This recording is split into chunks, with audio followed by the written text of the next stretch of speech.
Hi hello എല്ലാവർക്കും സുഖമാണെന്ന് കരുതുന്നു. ഞാൻ വൈകിട്ട് അമ്പലത്തേക്കൊക്കെ പോകാനുള്ള പ്രസാദമാക്കി.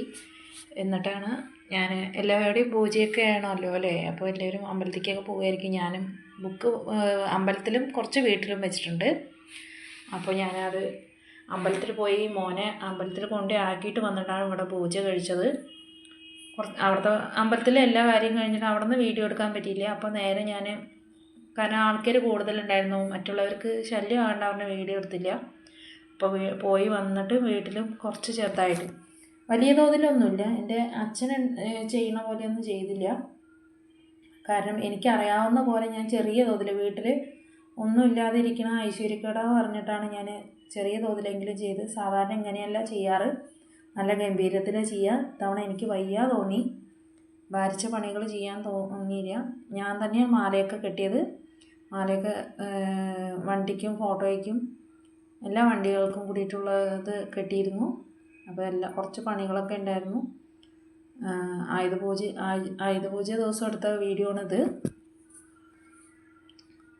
അപ്പം ആയുധപൂജയ്ക്ക് ഞങ്ങൾ സ്ഥിരമായിട്ട് എല്ലാ വർഷവും ചെയ്യാറുള്ളതാണ്. വരച്ചിലില്ലാത്ത കൊല്ലം, അതായത് വീട്ടിൽ മരണങ്ങൾ നടക്കാത്ത വർഷങ്ങളിൽ ഞങ്ങൾ എല്ലാ വർഷവും ചെയ്യാറുണ്ട്. അത് ഞങ്ങൾ പണിയായുധങ്ങളൊക്കെ വെച്ച് പൂജകൾ ചെയ്യാനുള്ള പതിവ്.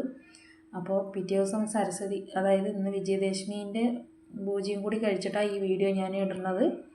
കാരണം ഇന്നലെ നേരം കിട്ടിയില്ല, ക്ഷീണവും ഇതൊക്കെയായിരുന്നു. അപ്പോൾ വണ്ടിക്കൊക്കെ കർപ്പൂരമൊക്കെ കാണിച്ച് വണ്ടിക്ക് മാലയൊക്കെ ഇട്ട് വീഡിയോ എടുത്തത് മകനാണ്. അതിൻ്റേതായ ചെറിയ ഇതുണ്ടാവും, എന്നാലും കുഴപ്പമില്ല തോന്നുന്നു. എല്ലാവർക്കും വീഡിയോ ഇഷ്ടമായെങ്കിൽ ഒന്ന് ലൈക്കും കമൻറ്റും ഇടുക. ചാനൽ സപ്പോർട്ട് ചെയ്തില്ലെങ്കിൽ ഒന്ന് സപ്പോർട്ട് ചെയ്യുക കേട്ടോ. വീഡിയോസ് എല്ലാം എനിക്കറിയണ പോലെയാണ് എല്ലാം ഞാൻ ചെയ്തിരിക്കുന്നത്. അല്ലാതെ വലിയ എക്സ്പീരിയൻസ് ഒന്നുമില്ല, 2-3 കൊല്ലത്തെ പരിചയം മാത്രമേ ഉള്ളൂ. അപ്പോൾ ഞാൻ 2-3 കൊല്ലമായിട്ട് ഞാൻ തന്നെയാണ്, സ്വന്തം വീടായതിനു ശേഷം ഞാൻ തന്നെയാണ് വന്ന് ചെയ്യണത്. വല്ല തെറ്റുകുറ്റങ്ങളുണ്ടെങ്കിൽ ഒന്ന് ക്ഷമിക്കണം എല്ലാവരും. വീഡിയോസ് കണ്ട് എല്ലാവരും സപ്പോർട്ട് ചെയ്യുക കേട്ടോ. ഇനി അടുത്ത വീഡിയോ ആയിട്ട് നമുക്ക് കാണുന്നവരെ എല്ലാവരുടെ സഹകരണം ഞാൻ പ്രതീക്ഷിക്കുന്നു. അടുത്ത വീഡിയോ ആയിട്ട് ഞാൻ വരാം തിരിച്ച്.